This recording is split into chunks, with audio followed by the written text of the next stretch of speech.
The front door of my childhood home in Boise, Idaho, creaked open, and the familiar scent of cedar and my mother's lavender candles hit me like a wave of nostalgia, now soured by a sharp, alien cologne that made my skin crawl. I, Nora Bennett, 36, a crafts restorer who'd spent years breathing life back into faded fabrics and worn furniture, dropped my duffel bag with a thud, my body heavy from the drive from Seattle. The living room was frozen in time, family photos. On the mantel, the faint hum of my mother's sewing machine, but my parents, Ellen and George, sat on the couch, their faces tight, their smiles forced. My younger sister, Lila, lingered by the staircase, her fingers twisting, eyes darting like she was hiding a wound. "Nora, we didn't expect you so soon," my mother said, her voice syrupy, each word a calculated sting. "But since you're here, we need to talk about your old room." My room. The sanctuary where I'd stitched with my grandmother, where her antique armchair, its embroidery a tapestry of my youth, stood as my anchor. I'd left for Seattle 12 years ago, but that room was my tether to home, to her. My heart quickened, sensing the betrayal before it was spoken. "What about it?" I asked, my voice steady, though my pulse wasn't. My father shifted, his eyes avoiding mine. "Derek's living there now," he said, the words blunt, like a blade slipped between ribs. Derek Walsh, my ex, the man who'd unraveled my trust 3 years ago with lies and manipulation, was sleeping in my sacred space. The air thickened, the armchair in the corner seeming to loom, its embroidered flowers stained, accusing. I pictured his hands on my grandmother's work, his presence defiling my past, and my stomach churned. Why him? The question burned there. Silence a louder answer. "He was struggling," my mother said, her hands clasped too tightly, her tone dripping with false charity. "We thought it was the right thing, Nora. For old time's sake." Old time sake. The phrase was a slap, cloaked in the values of the Boise Handcraft Guild, the prestigious group my parents had devoted their lives to, whose members filled this suburb with pride and scrutiny. I'd grown up among them, restoring heirlooms, my hands threading their history. But now, my parents' choice to house Derek felt like a deliberate erasure of me. My restorer's instincts, trained to spot flaws in delicate fabrics, caught the lie in their eyes, Lila's fidgeting, my mother's too smooth words, my father's averted gaze. They were hiding something tied to the guild's towering reputation. Lila stepped closer, her voice a whisper. "It's not just kindness, Nora." Her eyes flicked to the armchair, where a loose thread, clumsily repaired, stood out against my grandmother's precise stitches. She knew more, but fear chained her tongue. My fingers brushed the armchair, the stain a fresh wound. Memories flooded, my grandmother teaching me to stitch, saying each thread held a story. Now, it was tainted, like my family's loyalty. What had they traded to let Derek in? The question clawed at me, my anger a quiet, seething force. I fixed my parents with a look, cold and unwavering. "I'm going up there," I said, my voice low, each word a promise. Their hesitation was a second betrayal, their silence a confession of guilt. As I climbed the stairs, the armchair's thread seemed to whisper, what price had my family paid to give my past to my betrayer? What do I owe a family that chooses him over me? The question lingered, sharp as a needle, as I prepared to unravel their lies. Have you ever walked into your own home and felt like a stranger? The thought burned, my steps deliberate, my mind already stitching together a plan. This wasn't just about a room, it was about my place in this family, this guild, and I'd find the truth, no matter the cost. The hallway to my old room was a corridor of deceit, each framed photo, neighbors laughing at Boise Handcraft Guild picnics, my parents beaming at quilt exhibitions, taunting the childhood I thought I'd claimed. My boots struck the hardwood with deliberate force, each step a defiance against the raw sting of my parents' betrayal. They'd let Derek Walsh, the man who'd torn my trust apart 3 years ago, claim my sanctuary. The door to my room creaked open, and the sight was a fresh wound, bleeding memory and rage. My space was gone. My books, my sketches, the traces of my youth, erased. Derek's gym bag slouched against the wall, his cluttered desk littered with coffee cups, crumpled receipts, and a half-empty bottle of cheap cologne that reeked of his arrogance. The antique armchair, my grandmother's masterpiece, stood in the corner like a wounded sentinel. Its embroidered flowers, each stitch a testament to summers spent learning her craft, were marred by a dark, oily stain, as if his presence had seeped into the fabric itself. That chair was my soul, a relic of love and loss, now defiled. My fingers brushed the embroidery, and I froze. A loose thread, clumsily sewn, jutted out against her meticulous handiwork. The stitches were too even. The thread synthetic. This wasn't my repair. It wasn't hers. It was a lie, woven into the very fibers of my past. I turned to my parents, Ellen and George, who lingered in the doorway like reluctant specters, their faces pale, etched with a guilt they refused to voice. "How long has he been here?" I demanded, my voice a sharpened blade, slicing through the heavy silence. 9 months, my father said, his eyes fixed on the floor, as if the truth could hide in the grain of the wood.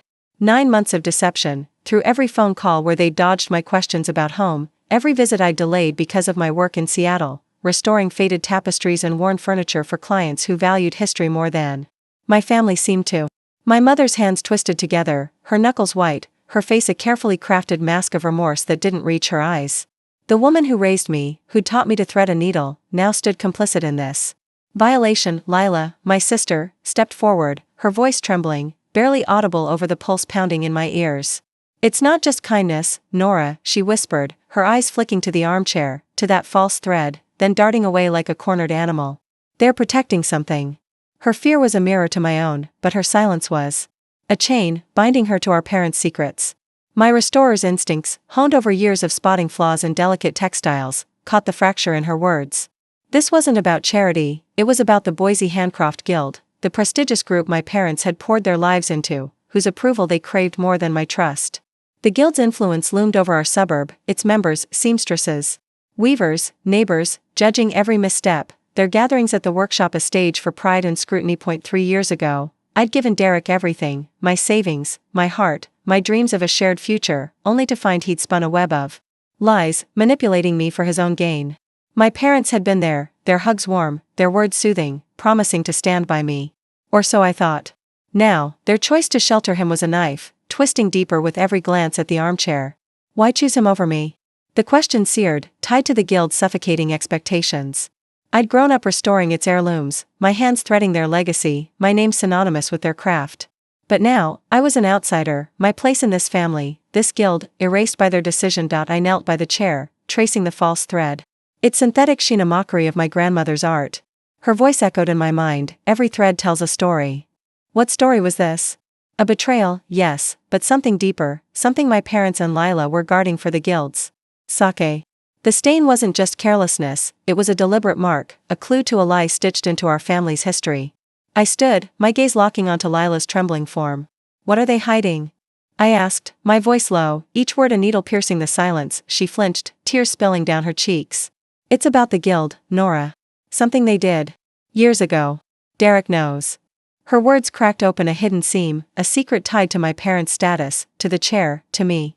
My mother's sharp gasp was a confession, her eyes wide with panic. My father's silence was its own admission, his shoulders slumped under the weight of their shame. The armchair loomed larger, its threads accusing, its stain a symbol of their deceit. This wasn't just about a room, it was about my place in this family, this guild, and whether it had ever been mine. I stepped closer to Lila, my voice colder than the October air outside. You knew, and you said nothing. Her sob was a frail defense, but it didn't dull the pain. What do I owe a family that's traded my past for their pride? The question burned as I gripped the armchair's armrest, my fingers digging into its fabric, feeling the false thread beneath.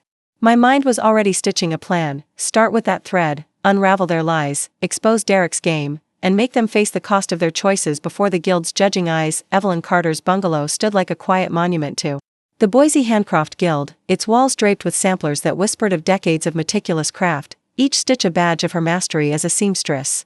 The sting of Lila's confession still burned, my sister's tearful admission that our parents, Ellen and George, were hiding a guild secret, manipulated by Derek Walsh, the man who'd gutted my trust 3 years ago. The image of my grandmother's antique armchair, its embroidered flowers marred by a clumsy, synthetic thread, had driven me here, a clue to a deeper lie woven into our family's fabric. I needed answers, and Evelyn, with her sharp eyes and deep ties to the guild, knew my family's history better than anyone. The suburb streets, lined with porches where guild members swapped stories and judgments, felt like a tribunal watching my every step. I knocked, my heart pounding, my restorer's instincts, honed from years of salvaging faded textiles and worn furniture in Seattle, primed to unravel the truth. Evelyn opened the door, her silver hair catching the light, her gaze piercing yet guarded. I knew you'd come, Nora, she said, her voice low, carrying the weight of secrets she'd carried too long. She ushered me inside, the air thick with the scent of aged linen and lavender, a contrast to the chaos in my chest. Her living room was a gallery of guild samplers, their intricate patterns echoing the armchair's design, a reminder of the legacy I'd once shared with my grandmother. Derek in your room? It's not charity, Evelyn said, her words sharp, cutting through the haze of my anger. It's a deal, and it's rotten. I sat across from her, my hands clenched, my voice cold as steel. What do you know? My eyes scanned her face, searching for cracks, just as I'd search for flaws. In a frayed tapestry. The Boise Handcraft Guild was my parents' pride, its prestige their lifeline in this tight-knit community. Derek, with his history of lies and manipulation, had no place in its orbit. Yet he was here, sleeping in my room, tainting my past. Evelyn leaned forward, her fingers tracing a sampler's stitches, each movement deliberate, like she was unraveling a story of her own. Derek's running the guild's biggest project, a restoration deal to preserve rare textiles for a wealthy donor. Your parents pushed for him to lead it, swore he had expertise. Her voice dripped with disdain, and my stomach twisted. Derek, a craftsman? The man who'd conned me out of my savings, who'd left me broken, was no artist. I saw him at the workshop, she continued, late at night, with a stranger. Not one of us. They were exchanging something, papers. Maybe more. Shady, Nora. And your parents? They signed off on it. Her words were a blade, slicing through the illusion of my family's loyalty. The guild's restoration project was a cornerstone, a chance to cement their status among Boise's elite, to bask in the applause of seamstresses and weavers who filled the workshop's benches. My parents, Ellen and George, had always preached the guild's values, craft, honor, legacy, yet they'd handed my room, my trust, to a manipulator to secure their place. Why? The question seared, echoing the armchair's tainted threads, that false stitch a clue to their betrayal. But Evelyn's eyes darkened, her voice dropping to a near whisper. There's more. Years ago, your parents hurt me. A guild project, a rare textile, priceless, meant to be our pride. They botched it, ruined it. The guild never forgave them, and it cost me my standing. Derek knows, and he's using it to pull their strings. My pulse raced, my mind stitching together fragments. A ruined textile, a stain on my parents' reputation, hidden for years. Derek, with his knack for exploiting weaknesses, had found their secret and turned it into a leash. I thought of Lila's trembling confession, her fear of breaking our family by speaking out. She'd known about this guild shame, known Derek held it over them, and stayed silent. My mother's sharp gasp when I'd confronted her, my father's averted gaze. They weren't victims, they were complicit, choosing their status over me. The armchair's false thread flashed in my mind, no longer just a stain but a symbol of a deeper lie, one that tied my family to the guild's judgment and Derek's control. I leaned forward, my voice steady despite the storm inside. What did they do to you, Evelyn? My question was a needle, probing for the truth. Her fingers paused on the sampler, her eyes distant, carrying a pain that mirrored my own. They took credit for my work, she said, her voice cracking like brittle thread. That textile was my design, my heart. When it was ruined, they let me take the blame, let the guild shun me to save their own names. The revelation was a gut punch, shifting my view of my parents' moral facade. They hadn't just failed the guild, they'd betrayed one of its own, a woman who'd mentored me, who'd sat beside my grandmother at the workshop. Derek's hold on them wasn't just about a mistake, it was about a deliberate wound, one they'd buried to protect their precious reputation. My chest tightened, the weight of their betrayal heavier than ever. I'd grown up in the guild's embrace, my hands threading its legacy, my name tied to its craft. Now, I was an outsider, my place in this family and community erased by their choices. What else are they hiding? The question clawed at me, the armchair's false thread a clue to more than just a tainted relic. Evelyn's pain was a mirror to my own, her story a warning of how far my parents would go to guard their image. I stood, my resolve hardening like tempered steel. I need to see the guild's records, I said, each word a calculated step toward the truth. Evelyn nodded, her gaze approving but heavy. Be careful, Nora. Derek's not alone in this, and the guild's watching. Her warning lingered, a thread of doubt in my plan. The guild wasn't just a backdrop, it was a jury, its members' eyes on my family, on me. As I stepped into the night, the air sharp against my skin, the sampler's threads seemed to follow me, accusing, urging. The workshop held the answers, locked in records my mother guarded like a fortress. This wasn't just about a room or a chair, it was about my family's lies, the guild's shadow, and a truth I'd drag into the light, no matter who it burned. The guild's workshop smelled of old wood and wax, its long tables cluttered with bolts of fabric and half-finished quilts, a sanctuary where Boise's artisans wove their pride. Evelyn's words still seared, Derek manipulating the guild's restoration project, my parents' complicity in a shady deal, their betrayal of her years ago over a ruined textile. I stood before my grandmother's antique armchair, now moved to the workshop for the project's display, its embroidered flowers staring back, accusing. My fingers traced the false thread I'd spotted in my room, its synthetic sheen a mockery of her craft. The stain wasn't just carelessness, it was a clue, and I was here to unravel it. The guild's records, locked in my mother's office. Held the truth about Derek's deal and my family's shame, but the chair was my starting point, its threads a map to their lies. I knelt, my restorer's tools, a magnifying loupe, a seam ripper, spread beside me. The embroidery was wrong. Not just in technique but in intent. My grandmother's work was delicate, each stitch a story of patience, but this patch was crude, machine-made, its fibers too uniform, too modern. I pried at the thread, my hand steady despite the rage coiling in my chest. The fabric gave way, revealing a hidden seam, and beneath it, a scrap of paper, folded tight, its edges yellowed. My breath caught as I unfolded it, a receipt, scrawled in Derek's handwriting, listing replacement embroidery for the guild's donor, dated months ago, with my mother's initials in the corner. Ellen had known. She'd approved this fraud, letting Derek swap out my grandmother's work for a cheap imitation to pass off as restored for the project's wealthy backer. The workshop's door creaked, and Lila appeared, her face pale, her eyes wide with fear. "Nora, you shouldn't be here," she whispered, glancing at the office where our mother kept the guild's files. Her presence was no accident, she'd followed me, her loyalty to our parents a fragile thread stretched to breaking. "They'll know you're digging." "They?" I stood, holding the receipt, my voice cold as the metal in my hand. "You mean our parents, who let Derek defile this chair? Or the guild, who they're so desperate to impress?" Lila flinched, her silence a confession. She'd known about the guild's secret, about Derek's hold, and now this, a deliberate forgery, endorsed by the woman who raised me. My father, too, was complicit, his silence in our last confrontation a shield for their shame. The receipt was proof, tying the armchair's desecration to the guild's project, a deal to secure their status at my expense. "Why didn't you tell me?" I demanded, stepping closer, the paper trembling in my grip. Lila's eyes filled with tears. But I didn't soften. My restorer's instincts, honed to spot lies in fabric, saw the truth in her hesitation. She'd been part of this, even if just by staying quiet. "You let them erase me, Lila. For what? Their precious reputation?" "It wasn't just that," she stammered, her voice breaking. "Derek said the donor would pull funding if the project wasn't perfect. They needed him, Nora. They thought he could fix it." Her words were a gut punch. My parents had chosen Derek's lies over my legacy, over my grandmother's memory. The armchair, my heart's anchor, was now a prop in their deception, its false threads a symbol of their betrayal. But there was more. The receipt stayed aligned with a guild meeting I'd attended years ago, where my mother had boasted about a flawless restoration. Had that, too, been a lie? I turned back to the chair, my mind racing. The donor, a shadowy figure the guild revered, had funded the project to preserve Boise's textile history. Derek's involvement wasn't just manipulation, it was a calculated move, using my family's fear of disgrace to secure his place. Evelyn's story echoed in my head, my parents letting her take the fall for their mistake years ago. This was their pattern, sacrifice others to save themselves. What else have they buried? The question burned, my resolve hardening like tempered thread. I slipped the receipt into my pocket, a weapon for the fight ahead. Footsteps echoed behind me, and my mother appeared, her face a mask of controlled panic. "Nora, what are you doing?" Her voice was sharp, but her eyes betrayed fear, locking onto the chair, then the seam ripper in my hand. She knew I'd found something, and the sight of her, Yellen, the woman who'd taught me to stitch, now guarding a lie, cut deeper than I expected. My father trailed her, his shoulders slumped, his silence louder than words.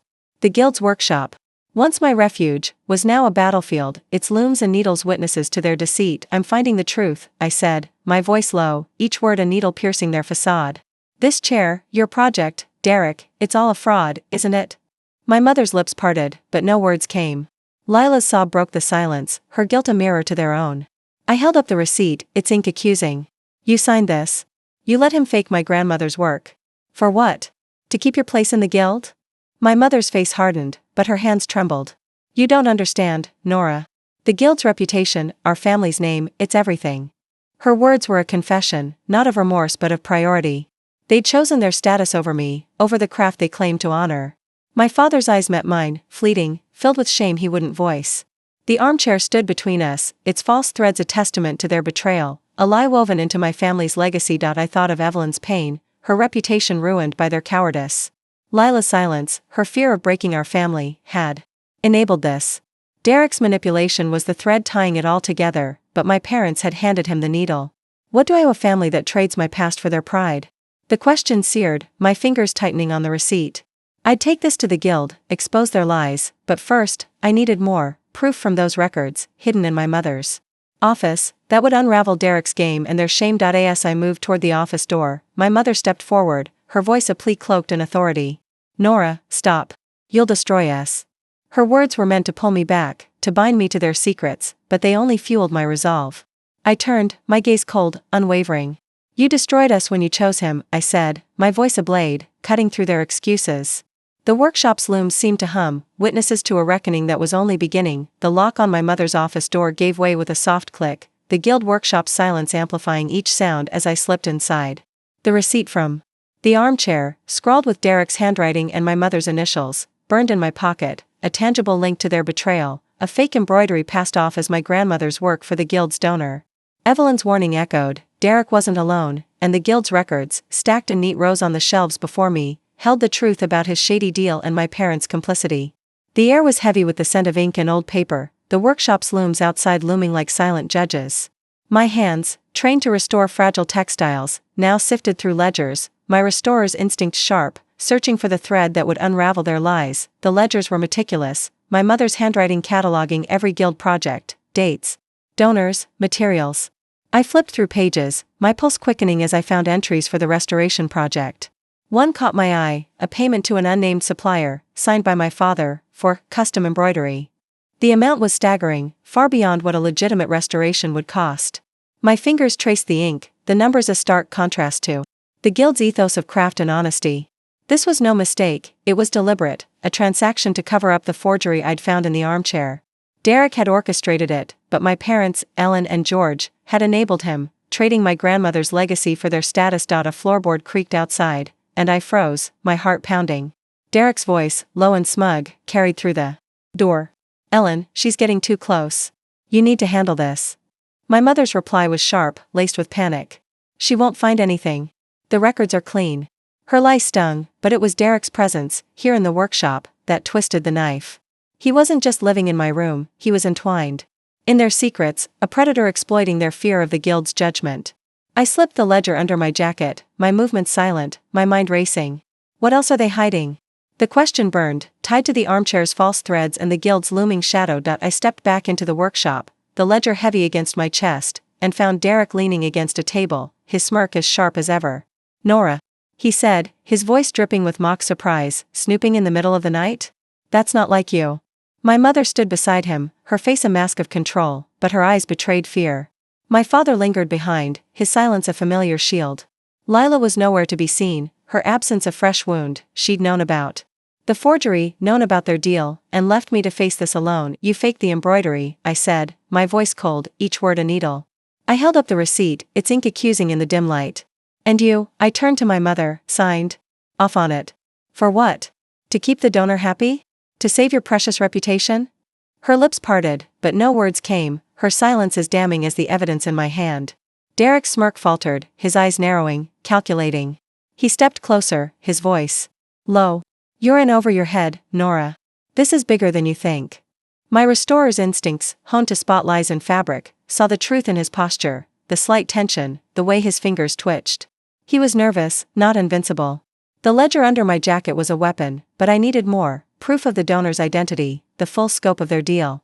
Evelyn's story flashed in my mind, my parents letting her take the fall for their mistake years ago, sacrificing her to save themselves. This was their pattern, and I was their latest casualty. The armchair, now a centerpiece in the workshop's display, stood as a silent witness, its false threads a mockery of my grandmother's craft, of my trust. I turned to my mother, my gaze unwavering. You taught me to value every stitch, every story. Was that all a lie? Her eyes flickered. With something, guilt, maybe, but she didn't answer. My father's head bowed, his silence louder than any confession. Derek's laugh broke the tension, sharp and cruel. You're so dramatic, Nora. It's just a chair. Move on. His words were meant to wound, to dismiss, but they only fueled my resolve. This wasn't just about a chair, it was about my place in this family, this guild, and the legacy they'd traded for their pride. I moved toward the display, my fingers brushing the armchair's fabric, feeling the synthetic lie beneath. Memories flooded, my grandmother's hands guiding mine, her voice soft, every thread holds a truth. The truth here was ugly, woven with greed and betrayal. I needed the donor's name, the contract tying Derek to the guild's funds. The ledgers were a start, but the office held more, correspondence, emails, anything to expose the deal's scope. I glanced at the locked filing cabinet, my mother's domain, and knew I'd have to return, smarter, quieter. Derek stepped closer, his breath hot with arrogance. "You won't find what you're looking for," he said, his voice a taunt. "And if you do, you'll wish you hadn't." His threat was a spark, igniting my anger, but I didn't flinch. My mother's voice cut in, sharp and desperate. "Nora, stop this. You're tearing us apart." Her words were a plea, but they rang hollow, a manipulator's tactic to pull me back into their web. "You tore us apart," I said, my voice low, cutting through their excuses. "When you chose him over me, over her." I gestured to the armchair, to my grandmother's memory, defiled by their lies. My father's eyes met mine, fleeting, filled with shame he wouldn't voice. The workshop's looms seemed to hum, witnesses. To a reckoning I was only beginning to weave. I slipped past them, the ledger a secret weight, my steps deliberate.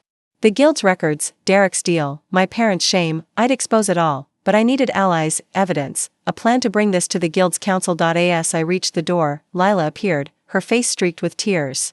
"Nora, I didn't want this," she whispered, her voice breaking. "I thought I was protecting them." Her guilt was real, but it didn't erase her silence, her complicity in letting Derek taint our legacy. I paused, my gaze cold but not cruel. "Then help me," I said, my words a challenge. "Tell me everything you know." Her eyes widened, fear warring with loyalty, but she nodded, a fragile thread of hope in the wreckage of our family. The night air bit at my skin as I stood outside the guild workshop, the stolen ledger pressed against my chest, its pages heavy with proof of my parents' betrayal.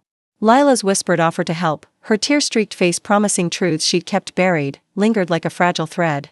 The receipt from the armchair, proof of Derek's forgery and my mother's complicity, burned in my pocket, but the ledger's cryptic payment to an unnamed supplier hinted at a deeper lie. I needed Lila to break her silence, to reveal what she knew about Derek's hold over our family. The Boise suburb slept, its tidy lawns and glowing porch lights a facade hiding the guild's judgment and my parents' shame. I led Lila to my car, parked under a street lamp's dim glow, my voice low but sharp. "Talk, Lila. No more excuses." She hesitated, her hands twisting in her lap, her eyes darting to the workshop's shadowed windows. "I didn't mean for it to go this far," she said, her voice cracking, barely audible over the hum of the engine. "Derek, he made it sound like he was saving them. Saving us." My restorer's instincts, honed to spot flaws in fabric and lies in faces, caught the tremor in her words. She wasn't just scared, she was complicit, tangled in Derek's web. I leaned closer, my gaze cold, unwavering. Saving them from what? The guild's disapproval? Or something worse? Lila's breath hitched, tears spilling, but she didn't look away. "The embroidery on the armchair," she whispered. "I helped him. He said the original was damaged, that the donor would reject it.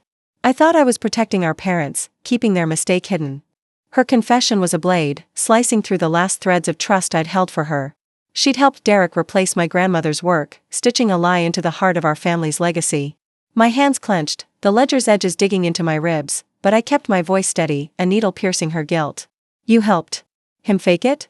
You, Lila, who knew what that chair meant to me?" Her sob was raw, her face crumpling. "I didn't know he'd use it against you. He said it was a one-time fix, for the guild's sake." She paused, her eyes wide with fear. And then her voice dropped, barely audible. "But he knows something else, Nora. Something about you. Something from before you came to us." Her words hit like a thunderclap, shifting the ground beneath me. Before I came to them? My childhood memories, summers at the workshop, my grandmother's hands guiding mine, were anchors, unshakable. Yet Lila's words hinted at a fracture, a secret Derek held, tied to my past, my identity. "What does he know?" I demanded, my voice low, each word a calculated cut. Lila flinched, her hands trembling. "I don't know everything," she said, her voice breaking. "He found papers, old ones, in our parents' safe. Something about your adoption. He's using it to control them, to keep them quiet." Adoption? The word was a foreign thread, alien in the fabric of my life. My parents, Ellen and George, had never hinted at this, their love a constant, or so I'd believed. My mind raced, stitching together fragments, Evelyn's story of their betrayal, the forged embroidery, the ledger's shady payment. Derek wasn't just exploiting their guild shame, he held a key to my very existence. I gripped the steering wheel, my knuckles white, my mind a loom weaving rage into strategy. Lila's confession confirmed her role in the forgery, but this new revelation, Derek's knowledge of my past, was a deeper betrayal, one my parents had buried to protect their guild standing. The armchair's false threads, the receipt, the ledger, they were pieces of a larger lie, one that questioned my place in this family. What am I to them if I'm not their daughter? The thought seared, but I didn't let it break me. My pain hardened into resolve, my restorer's precision guiding my next move. We're going back to the house, I said, my voice cold, my eyes fixed on the road. Lila nodded, her silence heavy with guilt. The drive was short, the suburbs. Quiet streets a contrast to the storm in my chest. Our family home loomed, its familiar windows now strangers' eyes, watching, judging. Inside, my mother sat at the kitchen table, her hands folded, her face a mask of control. My father stood by the sink, his shoulders slumped, his silence a familiar shield. They'd been waiting, expecting this confrontation, but not the ledger. I dropped onto the table, its pages splayed like an accusation. You let Derek fake the chair, I said, my voice low, cutting through their stillness. And now Lila tells me he knows something about me, about my adoption. My mother's gasp was sharp, her hands jerking as if to snatch the ledger. My father's eyes met mine, fleeting, filled with a shame he wouldn't voice. Nora. My mother began, her voice trembling. You don't understand. I cut her off, my gaze unwavering. I understand enough. You chose your reputation over me. Over the truth. Lila stood behind me, her presence a fragile thread of support. But I didn't turn. Tell me, I said, my words a needle, piercing their facade. What does Derek know? Why does it matter more than me? My mother's face crumpled, but her silence was damning. My father's voice, hoarse, broke the quiet. We wanted to protect you, he said, the words hollow, a lie dressed as love. Protect me? They protected themselves, their guild status, their fragile pride, while Derek wove his lies into our family's core. The kitchen clock ticked, each second a stitch in the unraveling of our bond. I thought of Evelyn, her reputation ruined by their cowardice, and Lila, manipulated into aiding Derek's forgery. The guild's workshop, the armchair, the ledger, all were threads in a tapestry of deceit, and now this, a secret about my origins. Wielded by Derek to control them. I needed those papers, the ones Lila mentioned, locked in their safe. I needed the guild's counsel, witnesses like Mrs. Larson and Mr. Chen, to see the truth. My strategy was forming, a plan to expose Derek's manipulation and my parents' lies, but the cost, our family, weighed heavy. I stepped closer, my voice a blade. You can't hide this anymore. I'll find those papers, and I'll take this to the guild. My mother's eyes widened, fear replacing her control. Nora, you'll ruin us, she whispered, echoing her plea from the workshop. But her words only fueled my resolve. You ruined us, I said, my gaze cold, cutting through their excuses. Lila's hand brushed mine, a tentative gesture, but I didn't soften. The truth was my weapon, and I'd wield it, no matter what it revealed about me. The safe in my parents' study clicked open, its hinges groaning as I lifted the lid, my fingers trembling not from fear but from the weight of Lila's confession. She'd helped Derek forge the armchair's embroidery, believing it protected our parents, and revealed his hold over them, a secret about my adoption, papers hidden here that he'd used to tighten his grip. The ledger and receipt from the guild workshop were tucked under my arm, proof of their complicity in a fraudulent deal, but these papers were personal, a fracture in the foundation of my identity. The house was silent, my mother and father asleep. Upstairs, unaware I'd slipped back in, Lila's hesitant directions guiding me to this moment. The study's air was thick with the scent of old books and wax, the walls lined with guild awards that now felt like lies. Inside the safe, a thin envelope waited, its edges worn, sealed with a wax stamp bearing my grandmother's initials. My breath caught as I broke it open, revealing a single sheet, yellowed and fragile, with handwriting I didn't recognize. It was a letter, addressed to my mother, confessing a truth that shattered my world. I wasn't their daughter, not by blood. The words blurred, phrases like, placed with you, and, to protect her, but the meaning was clear. Ellen and George had raised me, loved me, but hidden my origins to shield their standing in the Boise Handcraft Guild, fearing its judgment on their unconventional family. Derek had found this, used it to manipulate them, ensuring their silence as he wove his lies into our legacy. My hands shook, but my resolve hardened, a restorer's precision guiding me through the pain. I tucked the letter into my jacket, my mind racing to connect it to the ledger's shady payment, the forged embroidery, Evelyn's story of betrayal. The guild's prized diorama, a tapestry of Boise's history, its threads woven by generations, was the key to their shame. My mother's voice echoed from a memory, boasting about its perfect restoration, but Lila's tearful admission suggested otherwise.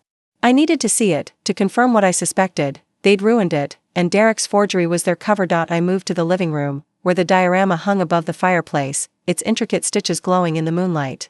My fingers traced its edges, my restorer's eye catching a flaw, a patch of thread, too bright, too modern, hidden in the border.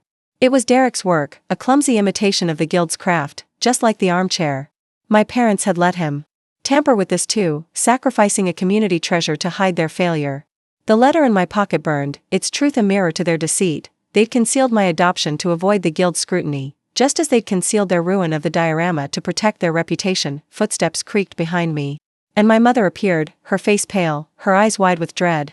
"Nora, what are you doing?" Her voice was sharp, but it trembled, betraying her fear. My father followed, his silence heavier than ever, his shoulders slumped under the weight of their secrets. Lila stood at the hallway's edge, her guilt a shadow, her earlier confession binding her to this moment. I held up the letter, its wax seal broken, its truth exposed. "You lied about me," I said, my voice cold, each word a needle piercing. "Their facade. And you ruined the diorama, didn't you? Let Derek cover it up to save your place in the guild." My mother's gasp was raw, her hands clutching the table's edge. "We had no choice," she whispered, her voice breaking. "The diorama, we damaged it years ago, during a restoration. The guild would have cast us out." My father's voice, hoarse, cut in. "We did it for you, Nora. To keep you safe, to keep us together." His words were a lie dressed as love, a justification for their cowardice. They'd chosen their status over me, over the guild's legacy, letting Derek exploit their shame to control them. The diorama's false threads, like the armchairs, were a testament to their betrayal, a lie woven into my family's core. "You kept me in the dark," I said, my gaze unwavering, my pain channeled into strategy. "You let him manipulate you, let him defile everything we stood for." I gestured to the diorama, its tainted beauty a mirror to my fractured identity. Lila's sob broke the silence, her guilt a fragile thread, but I didn't soften. "You knew," I said to her, my voice low, cutting. "You helped him, thinking it would save them. But it erased me." My mother stepped forward, her hands outstretched, a plea in her eyes. "Nora, we love you. We hid it to protect you from the guild's judgment." Her words were meant to bind me, to pull me back, but they only fueled my resolve. The letter, the ledger, the diorama, they were weapons, proof of their lies and Derek's manipulation. I thought of Evelyn, her reputation destroyed by their actions, and Lila, complicit in their silence. The guild's council, with members like Mrs. Larson and Mr. Chen, would hear this, but first, I needed to confront Derek. To force his hand before the truth unraveled in court. I turned to the diorama, my fingers brushing its false threads, memories of my grandmother's lessons flooding back. Every stitch tells a story. This story was one of deceit, and I'd expose it. "I'm taking this to the guild," I said, my voice a blade, cutting through their excuses. "Derek's lies, your shame, it ends now." My father's eyes met mine, fleeting, filled with a shame he couldn't voice. My mother's face crumpled, but her silence was damning. Lila's hand reached for mine, a tentative gesture, but I pulled away, my resolve unbreakable. The guild hall was packed, its long tables pushed aside to make room for rows of chairs, each filled with members of the Boise Handcraft Guild, their whispers sharp as needles. The letter about my adoption, the ledger detailing the shady payment, and the receipt proving Derek's forgery were tucked in my satchel, their weight a constant reminder of my parents' betrayal and the diorama's ruin. My mother and father sat at the front, their faces pale but composed, their guild badges gleaming like armor. Lila stood nearby, her eyes downcast, her guilt a silent thread tying her to their lies. Derek wasn't here, yet, but I'd summoned him, my message clear: face the council or face the consequences. I'd called this emergency meeting, and now, with the council's eyes on me, I was ready to unravel their secrets before the guild's judgment. Mrs. Larson, her silver hair pulled tight, nodded from the council table, her presence a quiet reassurance. Mr. Chen sat beside her, his gaze steady, his notebook open, ready to record every word. They'd agreed to hear me, their trust earned from years of my restorations, but the stakes were higher now. The diorama hung behind them, its false threads hidden in plain sight, a symbol of my family's shame. My mother's voice had once called it our pride, but I knew better. It was a lie, like my place in their bloodline, concealed to protect their standing. I stepped forward, my voice cold, controlled, each word a stitch in a tapestry of truth. "The guild stands for craft, for legacy," I began, my eyes sweeping the room. "But my family, Ellen and George, have betrayed that. They damaged the diorama years ago and let Derek Walsh cover it with forgeries to hide their mistake." Gasps rippled through the crowd, but I didn't pause. I held up the ledger, its pages accusing. "This records a payment to a supplier for fake embroidery, signed by my father. And this," I produced the receipt, "proves my mother approved Derek's work on my grandmother's armchair, passing it off as hers." My mother's face crumpled, her hands gripping her chair, but she didn't speak. My father's silence was louder, his eyes fixed on the floor, shame etching his features. The guild's whispers grew, a storm of judgment, but I wasn't done. "There's more," I said, my voice a blade. They hid my adoption, kept it from me, from you, to avoid your scrutiny. Derek used that secret to manipulate them, to weave his lies into our craft. The letter stayed in my satchel, its truth too raw to share yet, but its weight fueled my resolve. The guild deserved to know the depth of their deceit. A door slammed, and Derek strode in, his smirk intact, his confidence a taunt. "Nora, always so dramatic," he said, his voice smooth, cutting through the tension. "You're tearing your family apart over nothing." His words were meant to wound, but my restorer's instinct saw the flicker in his eyes, fear, not control. He hadn't expected the counsel, the evidence, the guild's full attention. I turned to him, my gaze unwavering. "Nothing? You faked the diorama, the armchair, for profit. You used my family's secrets to control them." Mrs. Larson stood, her voice sharp. "Nora, present your evidence." I laid the ledger and receipt on the council table, their ink a stark accusation. Mr. Chen's pen moved quickly, documenting every detail. "These prove Derek's forgeries. And my parents' complicity," I said. "But there's one more witness." I nodded to the back, where Evelyn Carter stood, her face stern, her own history with my parents' betrayal giving her words weight. Evelyn can confirm their pattern of lies, sacrificing others to save themselves. Evelyn stepped forward, her voice steady but laced with pain. "Years ago, Ellen and George let me take the fall for a ruined textile, protecting their reputation. Now, they've done it again, letting Derek defile the guild's legacy." The crowd murmured, shock turning to outrage. My mother's eyes met mine, pleading, but I didn't soften. My father's silence was a confession, his guild badge now a hollow symbol. Then, a man stood from the crowd, Tom Reynolds, a guild member. I'd known only in passing, his sharp suit and calm demeanor marking him as out of place among the artisans. "Nora," he said, his voice low but firm, "I'm a lawyer. I've seen enough to know you have a case, not just against Derek, but against your parents for fraud." His offer was a lifeline, unexpected, a thread of hope in the chaos. The guild's eyes widened, the air thick with anticipation. Tom's involvement shifted the game, turning my personal fight into a legal one, a path to justice I hadn't fully planned. Derek laughed, sharp and cruel. "You think a lawyer changes anything? The guild won't turn on its own." But his bravado cracked, his eyes darting to the council. Mrs. Larson's gaze was steel, Mr. Chen's pen still moving. I stepped closer to Derek, my voice low, cutting. "You underestimated me. The guild values truth, not lies." My words were for him, but they landed on my parents, their faces pale, their legacy unraveling before the council. Tom approached. His voice quiet but deliberate. "Nora, I can file a claim, but it'll mean exposing everything, your adoption, their fraud, all of it. Are you ready?" His question was a challenge, a mirror to my resolve. I thought of the diorama, its false threads, the letter, its hidden truth. My parents' betrayal, their choice to protect their pride over me. What do you do when justice means losing the family you thought you had?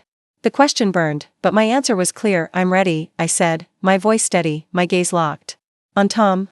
The guild hall seemed to hold its breath, the looms in the workshop silent witnesses to a reckoning. Derek's smirk faded, my parents' silence a final confession. Lila's eyes met mine, guilt and hope warring within her, but I didn't waver. The truth was my weapon, and with Tom's help, I'd take it to court, exposing every lie, no matter the cost. The Boise courthouse smelled of polished wood and tension, its high ceilings amplifying every whisper as I stood at the plaintiff's table, the letter about my adoption, the ledger, and the receipt laid out before me. Tom Reynolds, my lawyer and guild ally, adjusted his tie, his calm precision a contrast to the storm in my chest. The judge's gavel rested silent, but the weight of the guild's presence, Mrs. Larson, Mr. Chen, and others filling the gallery, pressed like a loom's tension bar. My mother and father sat across the room, their faces drawn, their guild badges absent, stripped of their armor. Lila lingered behind them, her eyes red, her guilt a shadow. Derek stood at the defendant's table, his smirk gone, replaced by a nervous twitch as Tom presented our case: fraud, forgery, and a betrayal that cut deeper than any courtroom could measure. Tom's voice was steady, laying out the evidence. Derek Walsh orchestrated forgeries on the guild's diorama and an heirloom armchair, profiting from a donor's trust. Ellen and George Bennett, aware of their past damage to the diorama, enabled him, fearing guild expulsion. He held up the ledger, its payment to an unnamed supplier a stark accusation, then the receipt, my mother's initials a confession. They hid Nora's adoption to protect their reputation, letting Walsh manipulate them with this secret. The gallery gasped, the guild's whispers turning to outrage. My parents' heads bowed, their silence louder than any defense. Derek took the stand, his voice smooth but brittle. "It was business," he said, his eyes darting to the judge. "The guild's standards were impossible. I gave them what they wanted, a perfect restoration. His lie crumbled as Tom pressed, presenting a contract from the donor, uncovered in the guild's archives, demanding authentic work. Derek's shoulders slumped, his confession spilling. He'd faked the embroidery to secure the donor's funds, knowing my parents' secret gave him leverage. They begged me to help, he said, pointing to my mother and father. They knew Nora wasn't theirs, and they'd do anything to keep it quiet. My mother's sob broke the silence, her voice raw as she stood. We hid Nora's adoption to protect her, she said, her eyes pleading with the guild. The diorama, we ruined it, yes, but we thought Derek could save us. My father's hand gripped hers, his silence a mirror to her words, but their confession was a blade, cutting through the family I'd known. The guild's legacy, my grandmother's chair, my own identity, all sacrificed for their pride. The judge's gaze was stern, her voice measured. Fraud undermines trust. The evidence is clear. Mrs. Larson stood, her voice carrying the guild's weight. Nora uncovered what we couldn't. She's the true protector of our craft. Mr. Chin nodded, his notebook closed, his agreement final. The judge ruled, Derek would pay restitution for the forgeries, and my parents faced liability for their complicity. The guild's applause was a tide, washing over me, but it didn't erase the cost. My family was fractured, the threads of our bond severed, yet I stood taller, my resolve a tapestry woven from pain. As the courtroom cleared, I faced Derek one last time, my voice low, cutting. You thought you could unravel me, but you only wove your own ruin. His eyes flickered, defeated, and he turned away. My mother reached for me, her hand trembling, but I stepped back, my gaze cold. You chose your lies over me, I said, my words final. Lila's tears fell, her apology unspoken, but I didn't soften. The guild's recognition was mine, earned through truth, not blood. I walked out into the Boise sunlight, the letter in my satchel a reminder of who I wasn't, and who I'd become. My journey began with a betrayal, a forged chair, a hidden truth, but it ended with justice, not vengeance. I'd unraveled their lies, Derek's greed, my parents' shame, Lila's silence, and found my strength in the threads of my own making. The guild's honor was restored, but my family was a ghost, their love a memory tainted by deceit. What do you do when justice leaves you standing alone? The question lingered, answered by my steady steps forward. Looking back, I see a truth colder than any courtroom. Family isn't blood or promises, it's the choices we make when the truth is at stake. For those of us betrayed, erased by the ones we trusted, the lesson isn't forgiveness or fury. It's this: your worth isn't tied to their lies. You rebuild, not for them, but for the legacy you choose to carry. My grandmother's stitches taught me that every thread matters, and I wove my own story, not theirs. To anyone standing in the wreckage of a family's betrayal, I say this: hold your truth like a needle, sharp and unyielding, and stitch your own path.